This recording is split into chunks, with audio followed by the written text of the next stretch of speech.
এখনকার ইসরায়েলের অনেকে দাবি করে যে তারাও নাকি বনু ইসরায়েল। আসলে এটা একটা মিথ্যা দাবি। তারা দাউদ আলাইহিস সালামের সেই খেলাফতকে ফিরায় আনতে চায়। তারা মনে করে যে আমরাই এই জমির বা হোলি ল্যান্ডের হকদার, ফিলিস্তিনিদের এখানে থাকার কোনো অধিকার নাই। এই জন্যই তারা তাদেরকে হত্যা করাকে পুণ্যের কাজ মনে করে।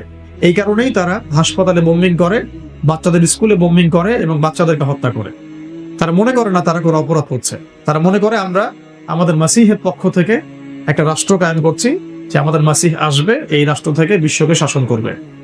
আর আমরা হাদিসের ভাষায় জানি সেই মাসিহ হচ্ছে মাসিহুদ দাজ্জাল, মিথ্যাবাদী প্রতারক, এবং তাকে হত্যা করবেন ইনশাআল্লাহ ঈসা আলাইহিস সালাম অচিরেই। এগুলো বিশ্ববাসীর সামনে আসবে।